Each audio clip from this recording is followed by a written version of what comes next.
New Thought Media Network. We are a global broadcast network of positive music, media, and entertainment, inspiring humanity's evolution along the journey of enlightenment and creating a world of love, peace, empowerment, and prosperity for all. New Thought Media Network. Positively inspiring.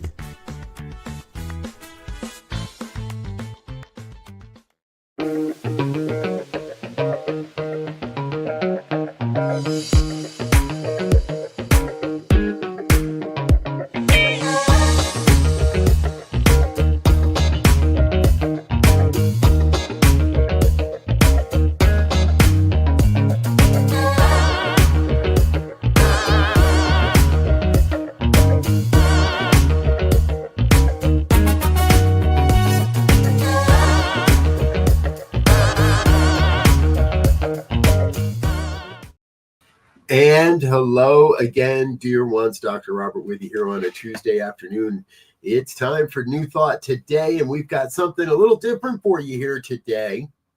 My brother and co-host, Reverend Elzia Sekou, is with us, and we have a very special guest. However, we did have to pre-record this episode due to some time constraints and such like that. So we do have a full-length episode that we've just recorded. We finished just a little while ago here, and this was all done earlier today. Our guest is Reverend Dr. David Bruner, and we're going to... And hello again. Whoops, that wasn't supposed to happen. We're going to put this on full screen. I'm going to go into the background and let you watch our interview with Reverend Dr. David Bruner. We'll be back in a little bit. Enjoy. Dear ones, Dr. Robert with you over here. Rev Z right here. I'm David right here. And this is New Thought Today here on the New Thought Media Network. Folks, I want you to know I am super, super excited because we have one of the coolest and grooviest people I think I've ever met on the planet as our guest today. That is Reverend Dr. David Bruner. I have so many great stories I could tell, but that's not what we're here for. We're here to learn a bit more today about his ministry, what he's doing in the world, and as we always talk about here on New Thought Today, what's happening in the future. So, Dr. David, welcome aboard, and please let us know a little bit more. Let the audience know. What do we need to know about you to get started with this today? Hello, everyone. I'm really, really happy to be here with you. And in a nutshell, I'm retired from pulpit ministry, but my spouse keeps reminding me I'm not retired. I'm in a second or an encore career. So I'm doing private one-on-one coaching full-time, 100% virtual, which is just delicious because no matter where I go in the world, as long as there's internet, I can do my work. Yeah. I'm loving the way my life is unrolling and unfolding, and people say, well, do you miss the pulpit? You know, it's remarkable. I don't miss most of it, but there are some things that I really, really miss, which makes me very excited to be here with you today. It's I miss group creation. I miss co-creation, and I miss the spontaneity that happens when people get together to explore an idea. So that's me pretty much in a nutshell. Beautiful. Well, welcome aboard. Welcome aboard. You say you're doing coaching. Are you focusing in any specific areas? Is it more spiritual or a little more? Are you reaching into the secular world a little? What's happening? So I when I retired from the pulpit in San Jose in 2022, I took a couple of year-long courses, actually just before I retired, to get a certification to do NLP coaching, which is neuro-linguistic programming. It Science of Mind and NLP, they're like trains on parallel tracks. They're very similar. They're more like cousins speaking the same language with a different accent. I like to do integrative, so it's mental, emotional, spiritual, and physical. My clients are doing things about weight, diabetes, starting a new business, mending rifts in relationships. And it's really quite fulfilling. It's a very, very good life.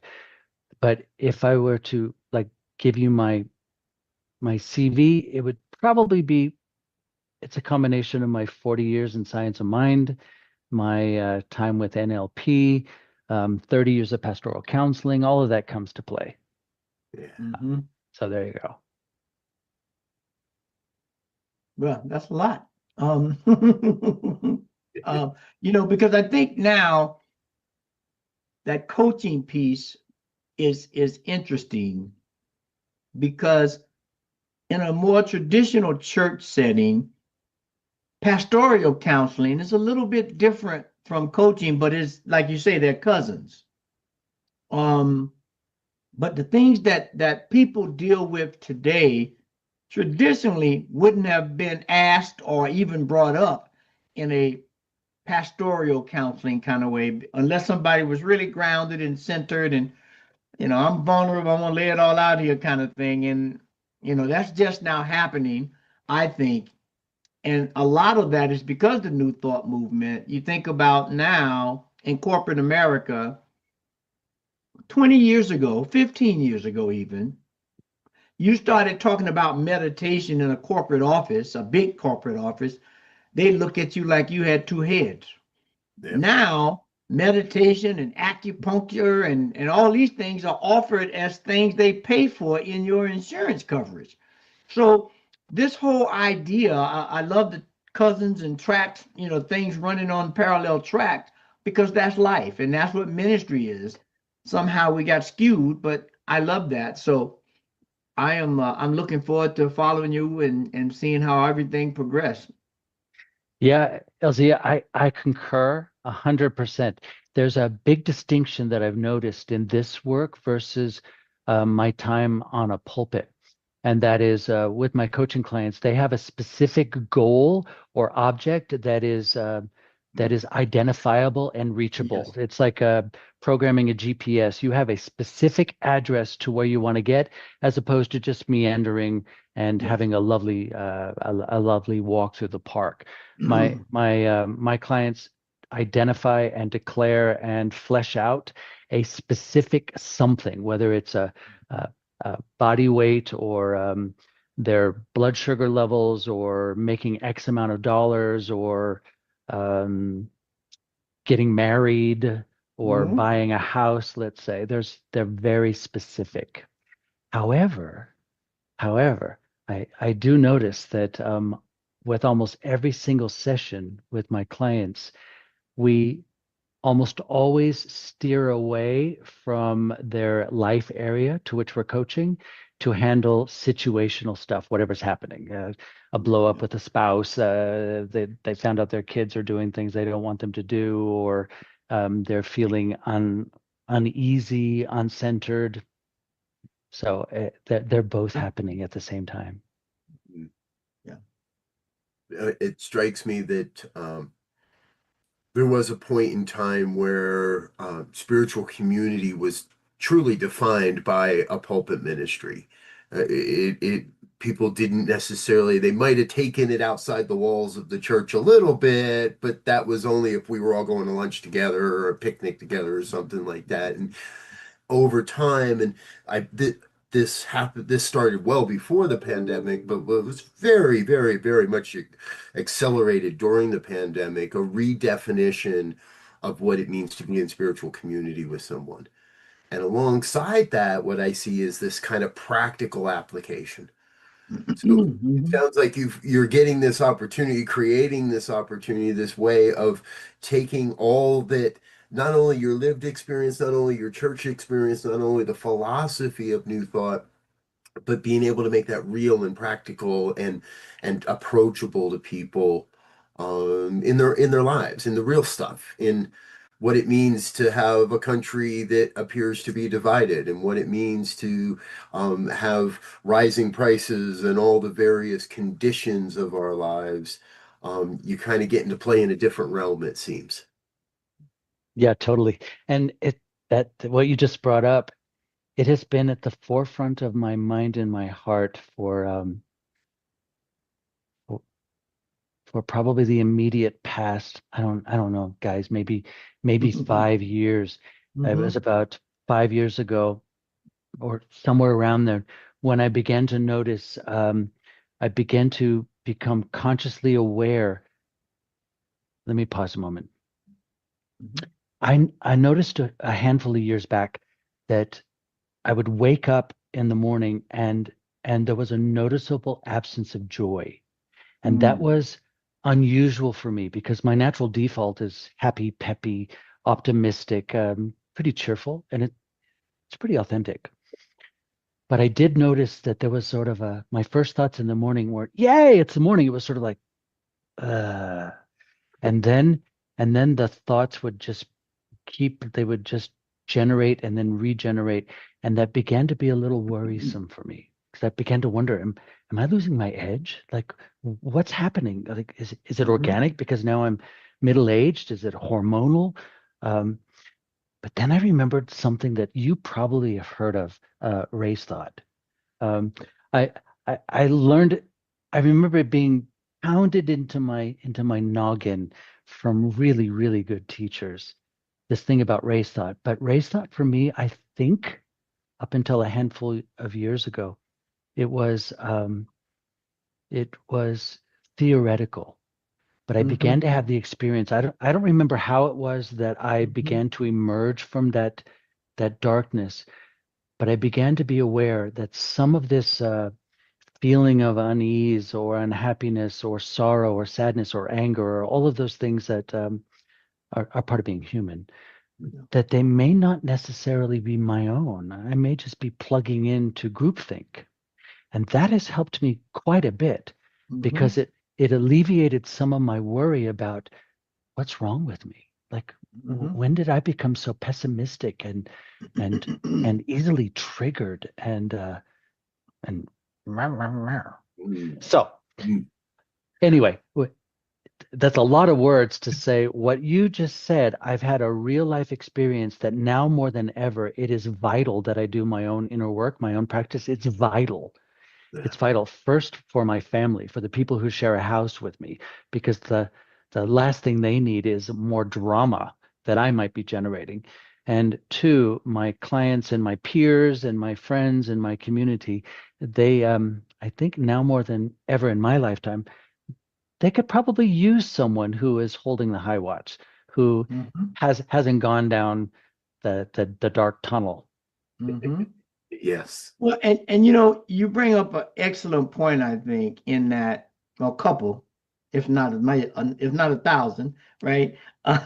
But two things that stick out, and Robert and I talk about this quite frequently, and that is, especially as New Thought metaphysicians, practitioners, how do we take life holistically? The up and the down, the left and the right, the yin and the yang, or the dreaded good and the bad, because it's those things that makes the whole, right? So it's like the statement that if no one told you what up was, down would have absolutely no meaning. I got no reference point to what down is and what up is.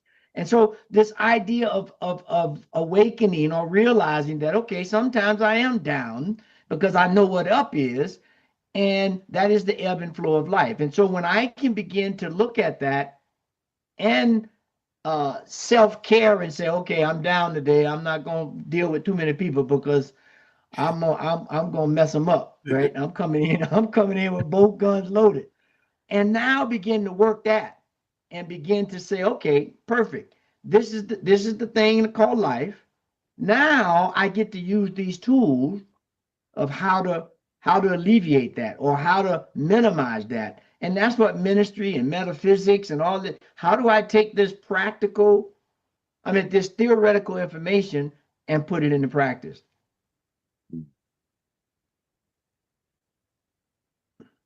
Excellent point. While you were speaking, Elzia, I was thinking about something I learned from another organization years ago that would probably get some kickback or pushback from my current perception of new thought in today's world. And that is basically everything that happens is a neutral event. No, There will be people who will argue with that, but I want to bracket the argument and put it aside for just a moment. Mm-hmm. If I approach whatever's happening as just a neutral event, I can come from a sense of neutrality and transform it, heal it, remove it, release it. But it's a very tricky time right now because there's a lot of evidence. And when I say evidence, everything that gets flying around on the internet, it happens so fast. People just, Yes. they get it and they share it. They get it and they share it as if it's actually real, which just reinforces the realness of it, which I'm finding not to be good for my soul. It poisons my soul. So on purpose, a handful of years ago, I started reaching out to the far right and the far left to make sure I was getting as much data and information as I could and as much of a broad perspective as was possible, because I personally needed this. I want to say I needed to be satisfied that my world is actually okay. Mm-hmm. And that doesn't negate the things that are not working, that need to be workable, or the things that need to be healed. That's a whole different story, and it's a different conversational domain. But for me, as a man and as a spouse and as a son-in-law, because I live in a multilingual household, by the way. So Spanish, I married a Mexican, and my mother-in-law, she's 89 and she lives with us and doesn't speak a word of English, although she pretends she does. So I'm learning Spanish in the deep end in my house. But why I bring them up? They need me to be at the top of my game all the time, because it's my aim not to be a burden, but an add-on. It is my aim to make a contribution to this family and not be a detriment. Wow, I love that. I really, really love that. Thank you. It makes me want to get a Spanish speaking mother-in-law, actually, because I've been promising to learn Spanish forever. Here's how you learn it, Robert. Let me first-hand experience. Here's how I'm learning it. First off, make sure English is not an option. Yeah, they're exactly. Okay, if English is not an option, for example, my spouse, Mauricio, he is fluent in both languages. In fact, he knows English better than me, although he sounds like Ricky Ricardo, which is delicious. However, his use of English is way, way past mine. It startles me sometimes. And so he and his mom will be talking, and I'll ask in Spanish, well, what does that word mean? And he'll answer with the English word. That doesn't help me. But if my mother-in-law and I if we go to Costco, Walmart, or Walgreens, everything you could possibly want to know about a language exists in those places. There's health, fitness, sex, food, animals, produce, the earth, all of it is there. And when you're with someone who does not speak English, you'll ask, like, well, what does that word mean? They'll give you another word in Spanish, and you're in a rhythm. It's fascinating to watch how that works. So it's really been a gift. I love it. And you know what's funny in that regard? My daughter is a teacher, and she's in a multilingual, multicultural environment in her classroom. And so she's become pretty fluent in Spanish. And she has now recorded her voicemail on her phone in Spanish. So when I call her, every time I have to say, wait a minute, did I dial the wrong number? I have no idea what she's saying. I got to learn, but it's going to, as you say, at that point, English is not an option because she's not doing it in both Spanish and English. It's only in Spanish. And you can consider yourself fluent when you lose words in two languages. There you go. Okay. When I find myself in Spanish going, I love it. This all thank you. This is so much fun. And in all of this, I'm sparked back to Z said something about what's going on, and to me it seems very disingenuous by a lot of spiritual teachers and a lot of spiritual leaders that are avoiding the conversations that are happening in society today. And my wife and I made a commitment. We marched on Saturday with here in the Denver area, and we made a real commitment to each other that we want to show up as love. We don't want to show up in opposition. We don't want to show up in hatred. We want to show up in love.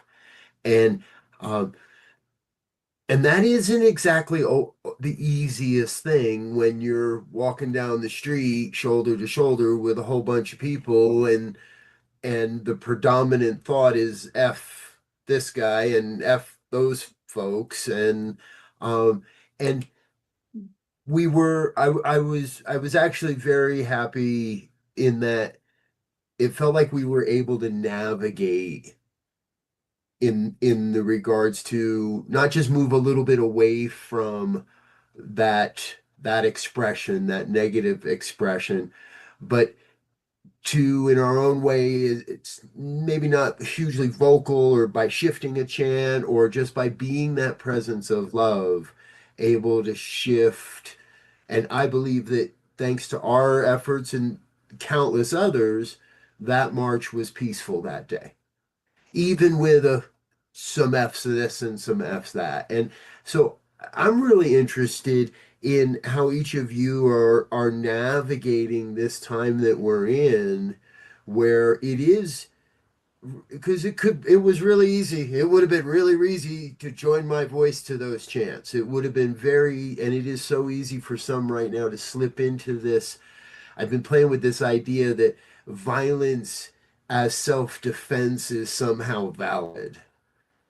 And I don't, I'm in the position where I don't believe it is, but I hear this coming forward from New Thought, from the left side of the conversation in other places where this, if it's in self-defense and only I get to determine that, I can get violent and it's okay. If shouting F Trump is self-defense of my self-care or my perception, it's okay to go down that road of violence. Thoughts, feelings? Ooh, that's a tough one. Thanks for the show, Robert. We'll see you again next week. Yeah, I was gonna say, I don't want to deprive our guests of having a full-on expression of this, so I'm gonna let David go first. Good. That's very generous of you. Do we call you Z? Okay. That's very generous of you. Firstly, as a religious science minister,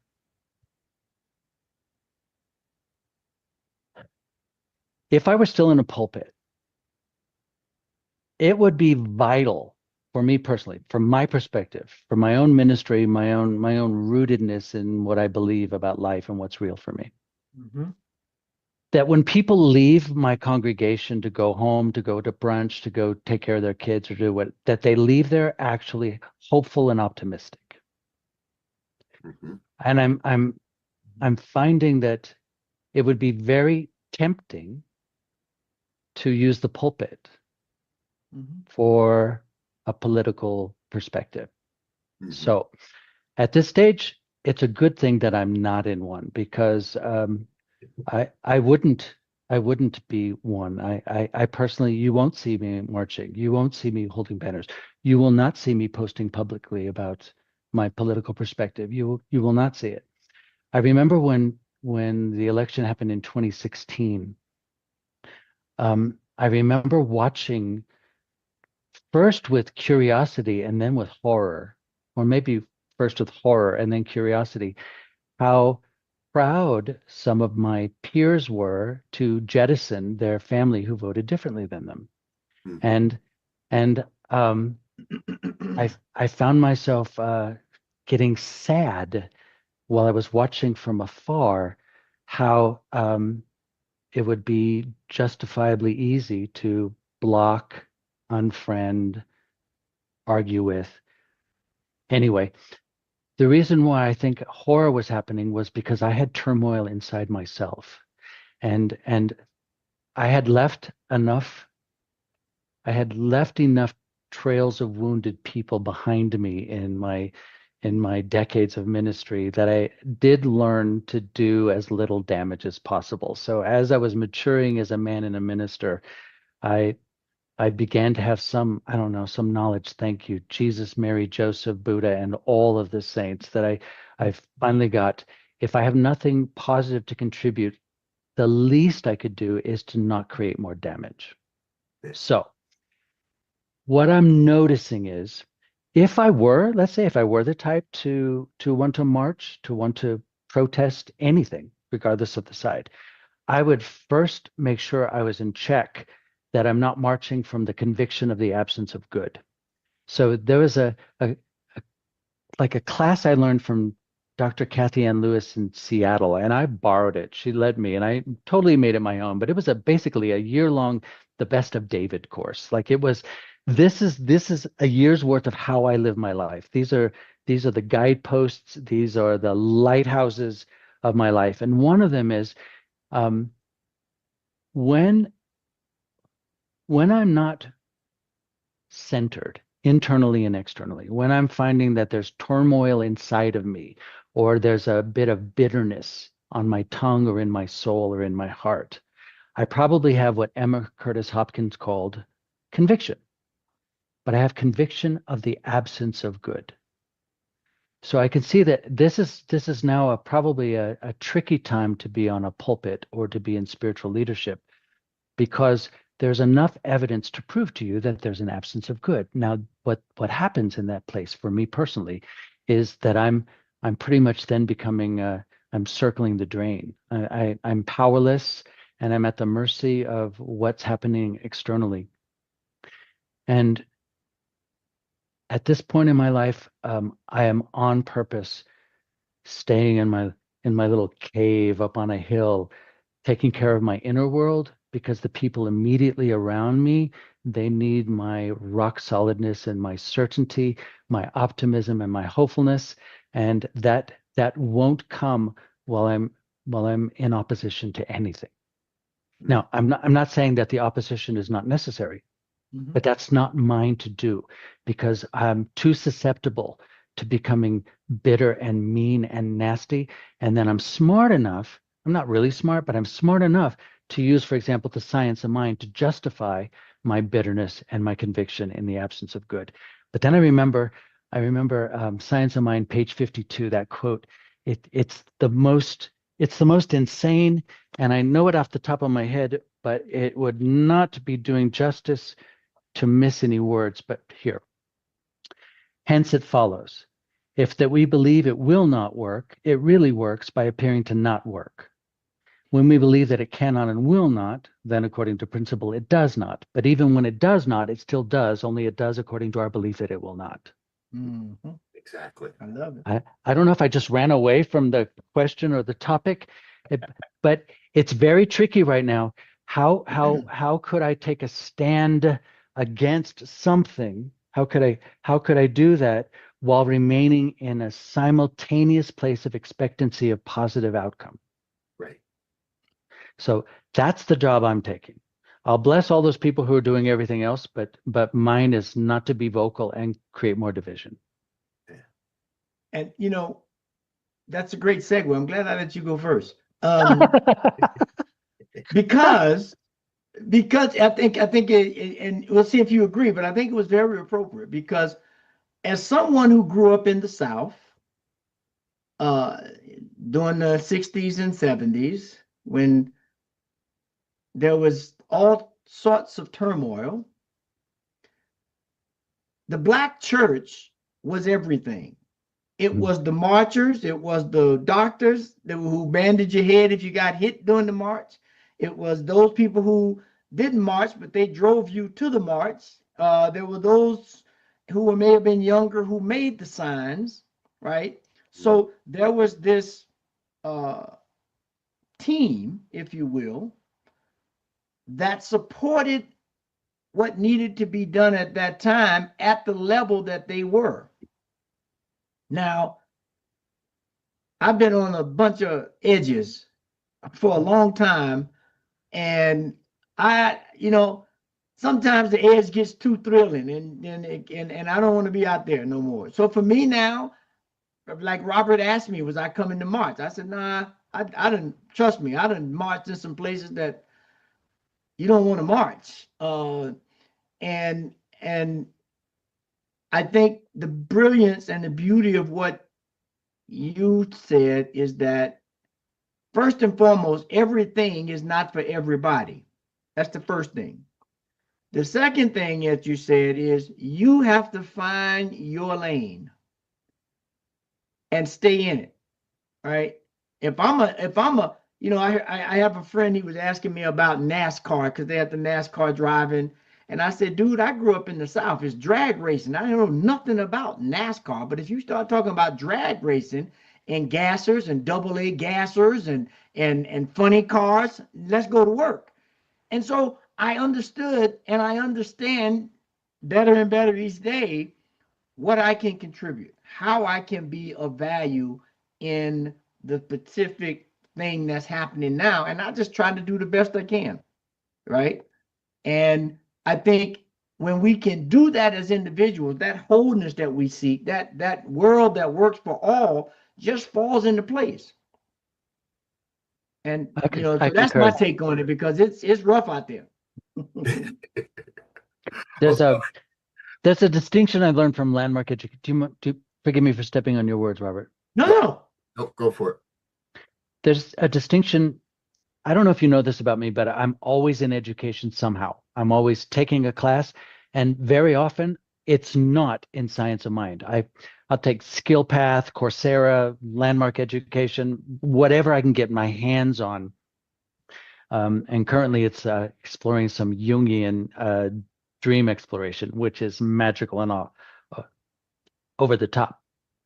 Yeah. But there's a distinction that landmark education uses, and they call it practices for extraordinary living. And it's another parallel train to the science of mind. Practices for extraordinary living. There's like 6 or 7 words, but one of them is being peaceful. And being peaceful, here's their definition. Being peaceful is giving up the interpretation that there's something wrong here, even when there's something wrong here. Right. Mm-hmm. So at this stage, when I'm watching world events, and by the way, not every religious scientist is a progressive. Although anybody who's conservative or independent or even liberal nowadays and not progressive is probably going into the closet for fear of being ostracized or being run out of town.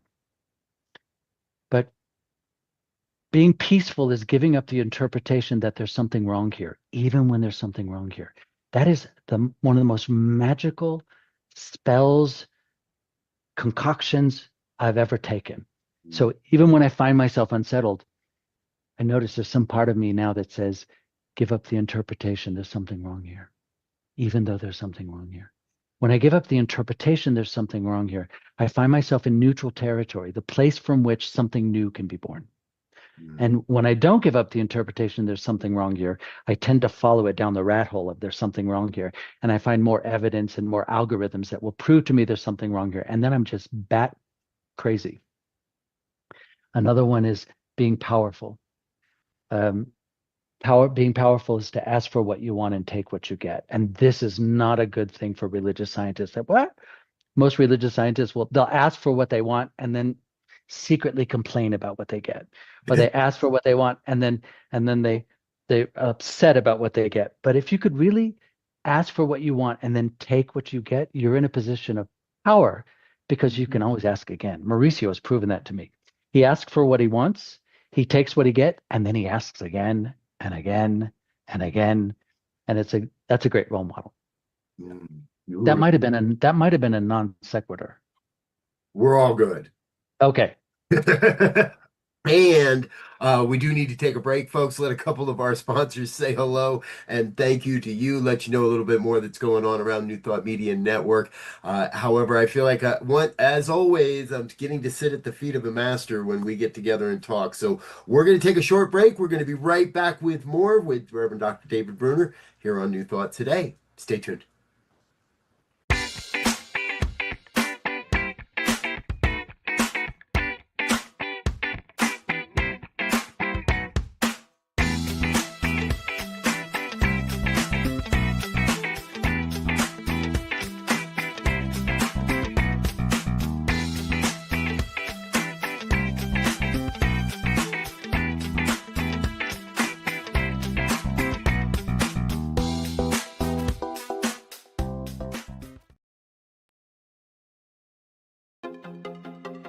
Welcome to the Convention of the Americas 2025, Rising Together. Join us for a truly bilingual retreat experience on the shores of the beautiful Lake Chapala, Mexico. July 22nd through July 26th, 2025, at the Hotel Villa Monte Carlo in Jalisco, Mexico. Featuring Reverend Jeffrey Ryan, Dr. Jose de Lira Sosa, Reverend Dr. Kathy Ann Lewis, Reverend Dr. John Waterhouse, and Reverend Dr. David Bruner. Registration is now open, and payment plans are available. Simply visit www.conventionoftheamericas.com. Come be part of a transformative gathering with powerful presentations, workshops, networking time, and just good old relaxing and connecting. Plus, you can learn more about the science of mind and how to live this powerful philosophy in your life.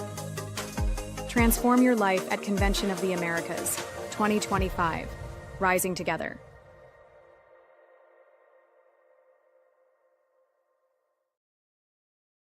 Ready. And we're back with more of New Thought Today here on the New Thought Media Network. I'm Dr. Robert Brzezinski, my co-host, Reverend Elzia Sekou, and our special guest, Reverend Dr. David Bruner, is with us today. We've been having a fabulous conversation, and David, I didn't set you up for this question because it kind of struck me in the middle of our conversation, but I know recently online I've been seeing some pictures of some folks that have been doing the AIDS life cycle. And I know you used to do the AIDS life cycle a lot and did it for a number of years. And not being in the Bay Area anymore, I didn't see any pictures of you out there on your bike. So I feel like there's a little tear that I have for you, because I can only imagine how transformative. And then you just shared with us, we've got to be okay with everything, even when it appears there's something wrong, when there's nothing wrong. And so, what's it been like that you had to kind of? Do you have any of those things? Those little human pulls when you see colleagues or friends that are out on the road and you're not there this year? We signed up for it. We signed up for it a year ago, and before we got into the fundraising stage, we just realized we could do that, which is magical and amazing. And I loved it, and I love the people. Or I could sit on the beach in Puerto Vallarta, and I opted for Mexico because I married a Mexican family, and they have houses all over the place, and we just go where we go. So there was. I'm glad you brought that up. I saw some pictures, and I had a couple of like nostalgic. Oh, and there was a part of me who went, oh, but I remember being cold and fixing flat tires and not sleeping well around all those tents. And so it was a beautiful part of my past. Yeah. A very beautiful part of my past. Robert, it's very, very interesting. I'm at such an interesting stage of like a neutrality. I'm not who I was, and I'm certainly not who I'm going to be should I live another day. I'm in a really interesting place of going, my first 55, 58 years was an outward journey, acquisition, building the church, self-transformation, being transformed and transforming for others, watching others transform and transform others. And that journey was pretty external. The new journey I'm on, it is an internal journey, and it's really quite I want to say it's just magic and blissful and rainbows and unicorns and fairy dust. Sometimes it's like what? But there's a part of me that is comfortable with what is, and I'm finding it kind of sweet. So thank you for bringing up the sweetness. AIDS life cycle was a magical part of my past, and right now I'm quite content. And living in Utah, like Utah. Still, for any of you who are surprised that I moved to Utah, I promise you, I'm even more surprised. And it's beautiful here.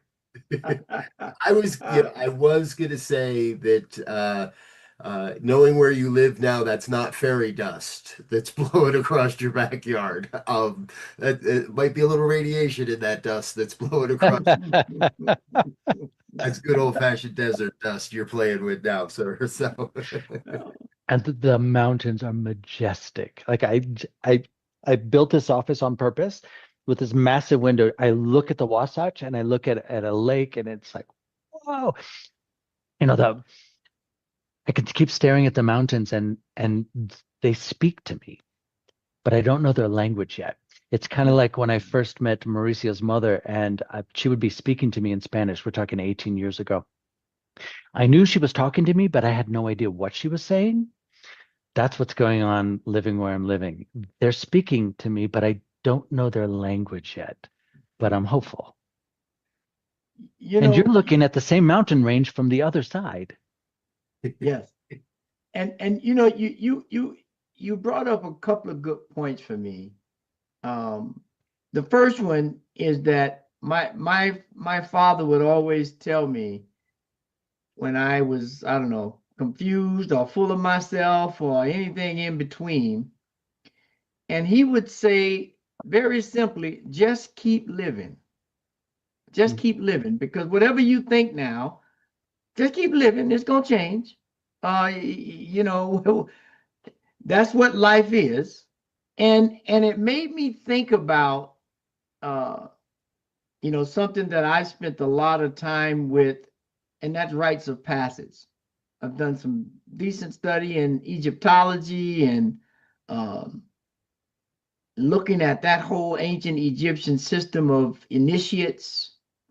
And I think one thing that's missing in New Thought is the initiation into different levels of being in community. In an ancient Egyptian or ancient African society, there was an initiation for everything, from preconception to ancestral realm.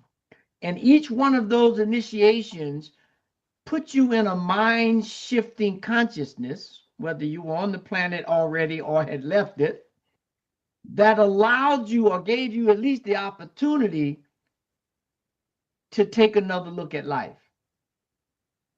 You've experienced things at this level of understanding, of experience, of, ebb and flow. Now take another step to the next realm of life. We say life is in stages and we're in concentric circles or spirals. Point zero at level 1 is very similar to point zero at level 2, but then it's all the same, different at the same time. And so when we can understand that, as we teach in metaphysics, that we live in an energetic, vibratory rate place. And at different levels, the energy is the same, but the rate or the velocity or the oscillation is different. And so when you step on 2, I can't do the same things I did at 1. And I think as we begin to mature as an organization, we will begin, I hope, to develop that so that there's a place for everybody. And we really begin to start looking at a world that works for all, because I am not the same person I was when I was 20. Although I think I am sometime, and it gets me in a lot of trouble. My ankle is hurting right now because I out there running thinking I'm 20, and I like, my Or body passing says, a mirror "No." shirtless and going, when did that happen? Like, when did I get a dad bod? Like, come on. I saw a picture of myself recently. I was like, ooh, shit. That's a little more of a beer belly, and I don't even drink beer anymore. So I need to do something here. Yeah, and give up the interpretation that there's something wrong here, even if there's something wrong here. There we go. We got to write that one down. There's your hot take for the day, folks. Yes. Well, I got another one. Okay. It's one of those things that's present for me in my personal life right now, and that is, may I outlast my impulses. Outlast my impulses. That's my prayer. Just outlast my impulse. Whether my impulse is to lash out, my impulse is to eat or drink this or that, my impulse is to fire off a mean email, to outlast my impulses. And even the other direction, outlast my impulse to leave that email sit there for a week before I respond, or outlast my procrastination habits and things of that nature. That this I like that. Thank you. I like that too. It's a good twist. Cool. Folks, we're going to take another real quick break and say thank you to our organizational sponsors and individual donors. But we've got a little bit more coming up with Dr. David Bruner here, including our final thoughts on New Thought today. Please don't go anywhere. Stay tuned. Hit that like, share, and subscribe button. We'll be back right after this message. Please help us say thank you to our organizational sponsors, including the Hefferland Foundation, Affiliated New Thought Network, International New Thought Alliance, Science of Mind Archives and Library Foundation, Center for Spiritual Living Denver, Center for Spiritual Living Midtown, New Thought Philadelphia, Planned Happiness Institute, Summit Center for Spiritual Living, One Heart Retreats, Center for Spiritual Living on the Lake, Unity Kitchener, Unity Spiritual Center, Ottawa, Om Center for Spiritual Living, Satya Center, Begin Within Ministries, Center for Spiritual Living, North Jersey, Unity of Savannah, and the Center for Spiritual Living, Seattle, as well as all of our individual donors. Thank you for being part of the New Thought Media Network. Please like, share, and subscribe. New Thought Media Network, positively inspiring.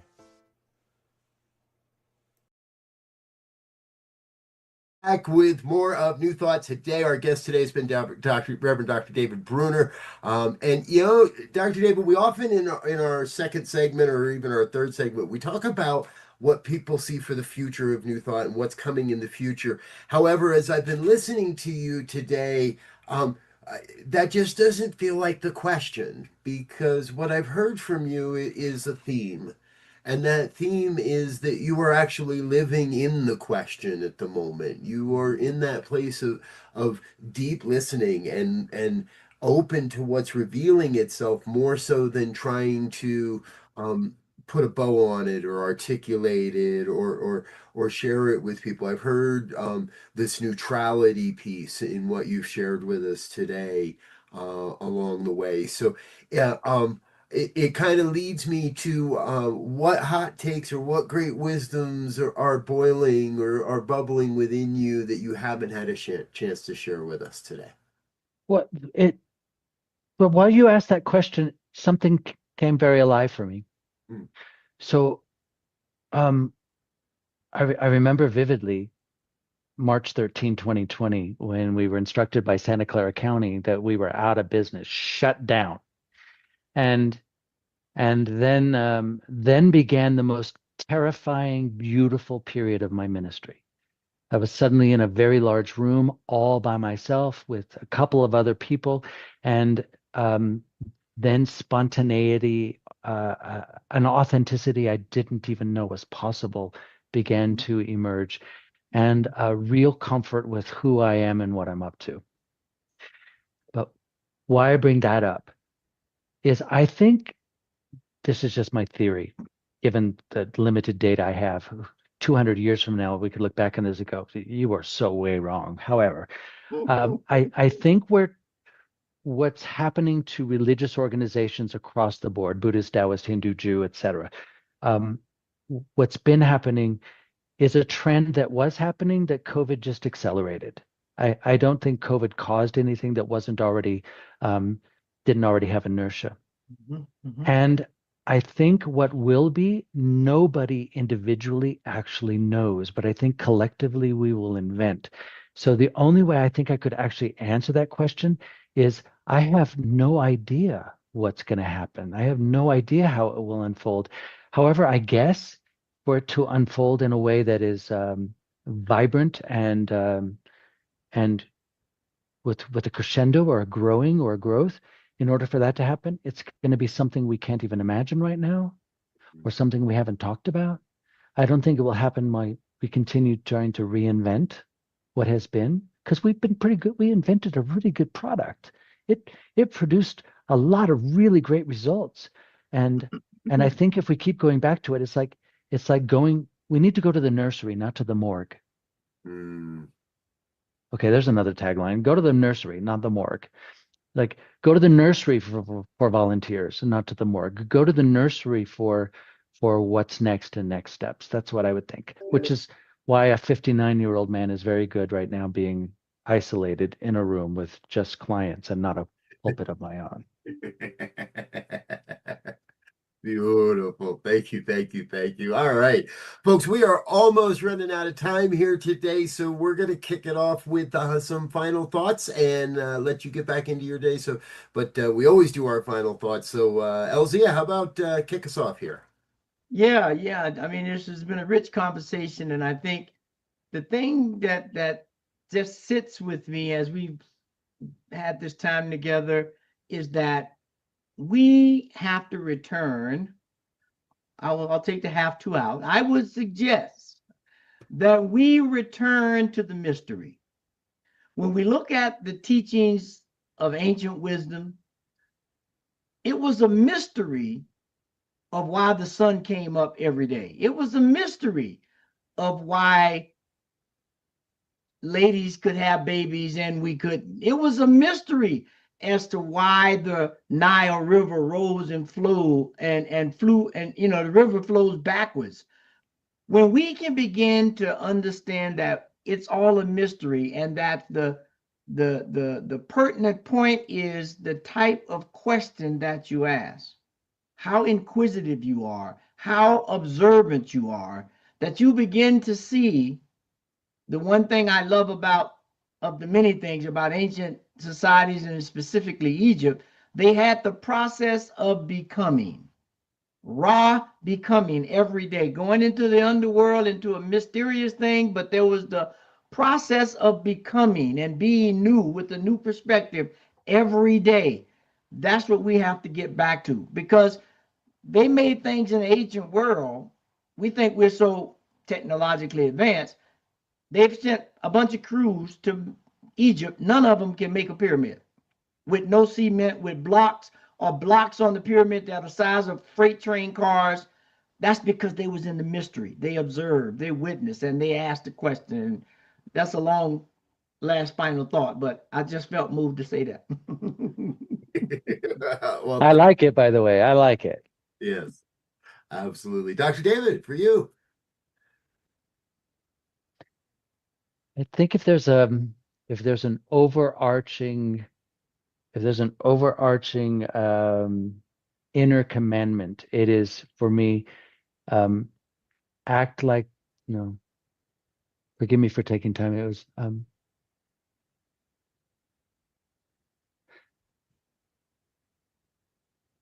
act like the person you want to become. Mm-hmm. Mm. Like, if I want to be happy, I want to be peaceful, act happy, act peaceful.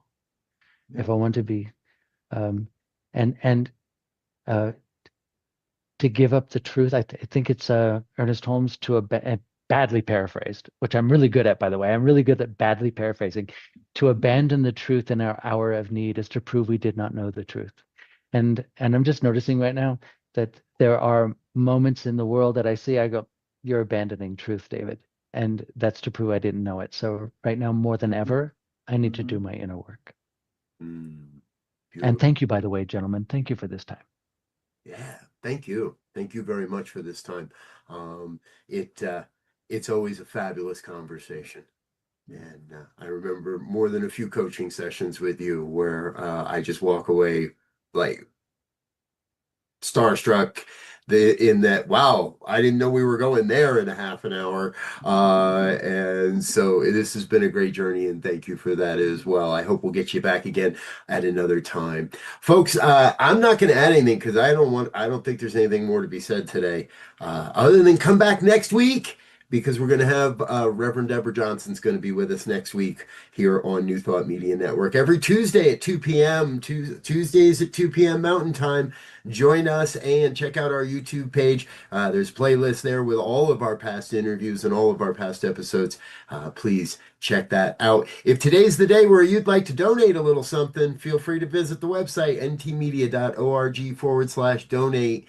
and that website will take you from there. Until next time, we want to wish you peace and richest blessings. Bye now.